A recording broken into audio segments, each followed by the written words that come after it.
Aliens perform extremely painful experiments or procedures on abductees, saying that these acts are necessary but give no explanation why. Painful genital and anal probes are performed on children as well as adults. Aliens make predictions of an imminent period of global chaos and destruction. They say that a certain number of humans will be rescued from the planet in order to continue the species, either on another planet or back on Earth after the destruction is over. Many abductees report they don't believe they're alien captors and foresee instead a much more sinister use of the rescued humans. Further commenting on that list, Carla Turner states, "In every instance from this list, there are multiple reports from unrelated cases, confirming that such bizarre details are not the product of a single deranged mind. These details are convincing evidence that, contrary to the claims of many UFO researchers, the abduction experience isn't limited to a uniform pattern of events. This phenomenon simply can't be explained in terms of crossbreeding experiments or scientific research into the human physiology." Since most abductions are not remembered consciously, Dr. Jacobs believes that there are millions of abductions worldwide of people who have not the slightest idea that they had been abducted. Dreams and issues of missing time can be hints that an abduction has actually occurred. Sometimes people remember later in life, after 30 to 50 years or so, that something like an abduction had occurred earlier in life. Hypnotic regression can help to uncover more. However, there's also physical evidence at times, such as body marks, and there are conscious recollections without the need of hypnosis. According to abductee stories, most abductions are performed by the typical gray alien, which has become a sort of pop culture icon thanks to Hollywood. Sometimes there are reptilian and humanoid entities present who seem to oversee such procedures. Some people believe that abductions are performed because these aliens are dying, claiming that they need our DNA and that in a sense we are helping them. On the other hand, some supporters of the benevolent alien scenario suggest that abductions and genetic manipulation of humans happen on purpose for our benefit in order to upgrade our DNA for the shift. However, this assumption doesn't hold up in light of the overall research and merely downplays the abduction phenomena by painting an inferior and innocent image of the aliens or seeing them as saviors. The gray aliens seem to be just biogenetic robots performing assigned and programmed tasks, but are not in charge nor a race on their own.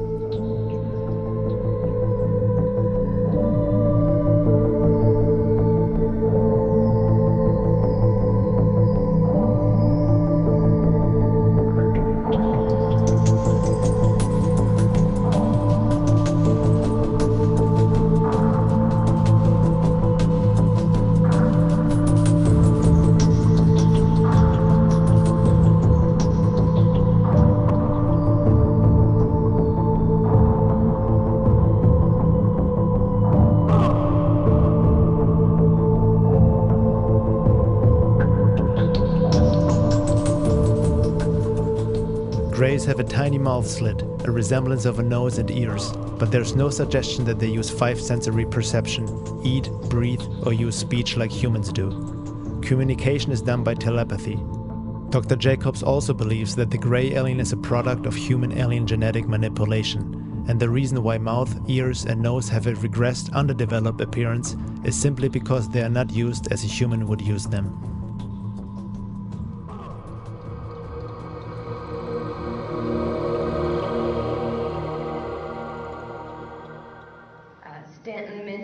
The need to hold ourselves to facts in this field. And I think that is extremely important. We should repeat that 10 times a day as we go through the work in this area. The problem, of course, with the abduction phenomena, as with a lot of ufology, is that the nature of the alien activity is designed deliberately to keep us from having much in the way of concrete evidence. Designed that way. It is not an accident.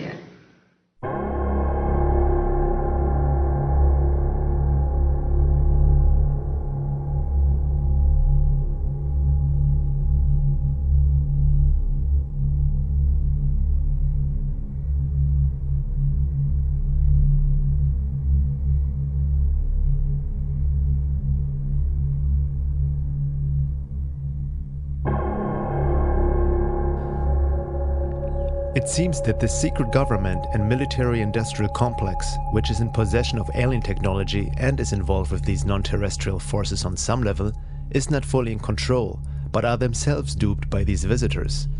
Looking into military abduction accounts, my lab, researched by Dr. Carla Turner, she has reports by people who have been abducted regularly by aliens and then also started to get abducted by military personnel, who then question the abductees about what the aliens wanted from them and what they conveyed to them. Whatever is going on, the alien forces seem to have their own agenda and are not just in partnership with the secret government. Deception is the name of the game, not only through the military-industrial complex, but also through the aliens themselves. Military abductions are happening, but they seem to have a different purpose than what Stephen Greer suggested. He believes that all abductions are simply staged by the military to give the aliens and ETs a bad name. Abductions, in my assessment of this, there is no question there is an abduction phenomenon, and it is not, as has been argued by some people, most notably Dr. Stephen Greer, simply a military phenomenon. In fact, I think it's irresponsible to make this argument. There is something... Yes, you can clap for that. It boggles my mind, to be perfectly candid here, that a researcher can make such a blanket statement. You have a phenomenon that's gone on globally for a long time. You have individuals that are describing highly consistent things in terms of their abduction experience. And I don't know what else it can be other than a kind of religious-like zeal that can cause a person blindly to say the only abductions that occur are military. This I find indefensible. And I think that a careful review of the evidence certainly leads to that conclusion. Abductees and contactees seem to get duped by their alien friends as well, being told they are special and they have certain important functions to perform in the coming future. Some abductees claim that they have given permission for abduction through their unconscious mind and have developed a kind of a Stockholm syndrome, worshipping their abductors. What needs to be kept in mind is that these beings are able to create virtual realities, trigger emotions, and implant thoughts. I believe now that the reported and confirmed details in all of these reports are strong evidence against accepting consciously recalled alien encounter reports at face value because of the illusion capabilities, because of the screens, and because of the virtual reality technology that we have witnessed being manifest by these entities.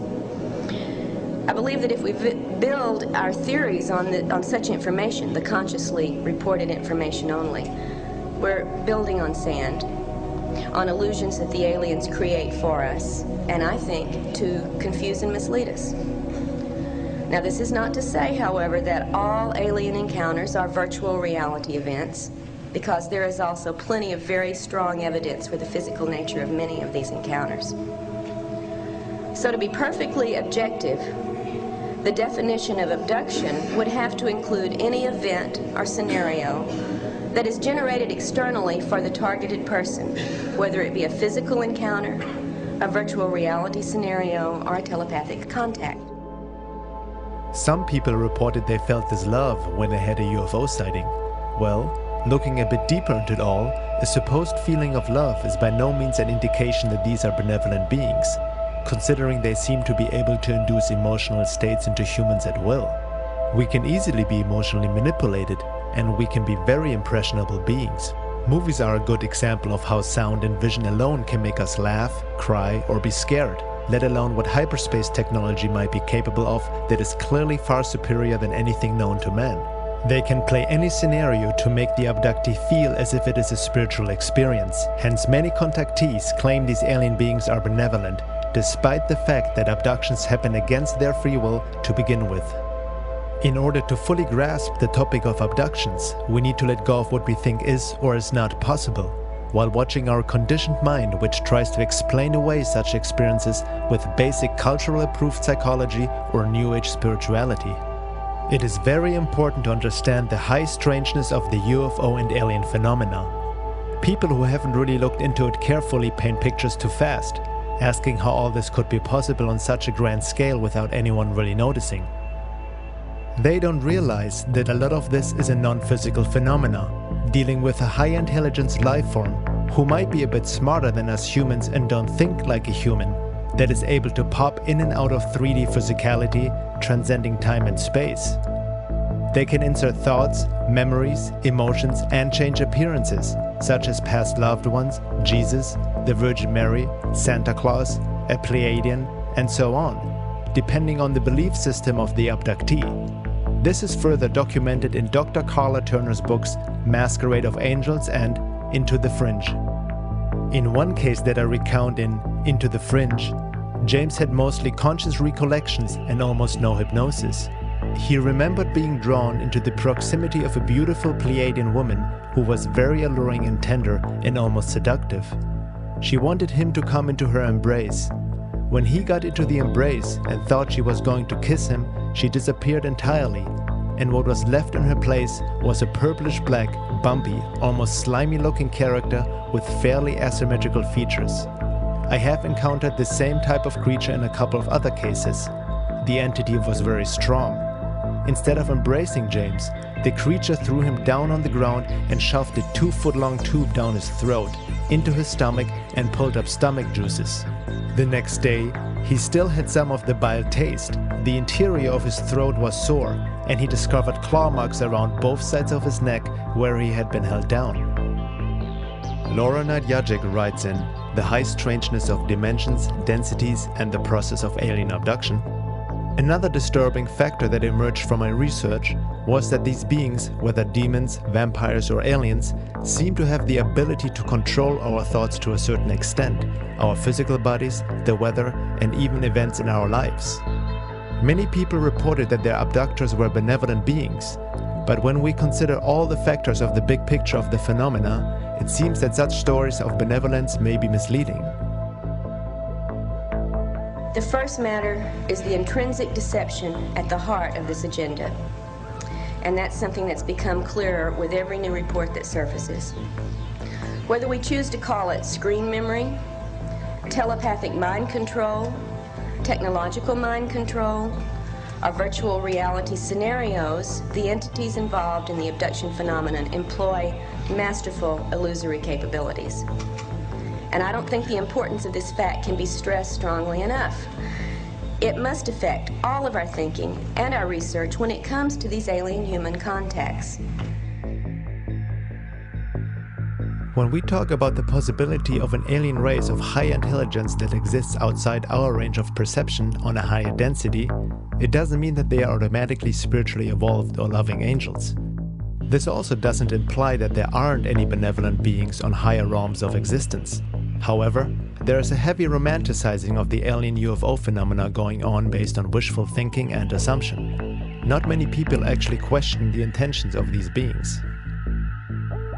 Dimensions are lateral and infinite, and densities are vertical and only 7. Okay. And density refers as much to state of awareness, because obviously if you're in a higher density, you're more aware of the multiple dimensions on the density below you, and as you go up, this just increases, because we as human beings are extraordinarily aware of, many creatures inhabiting the animal kingdom and the world around us, the natural world and so forth. So we're aware of many dimensions below us. And we'd have to say that these higher dimensional or higher density beings have the same perspective on us that we have on, and that's kind of a scary thought, especially if you realize that they may not have your best interest at heart. And just as the farmer has a lot of awareness of the many dimensions of his herd of cows, he knows them very well, because he knows which ones he's going to butcher to have put in his freezer.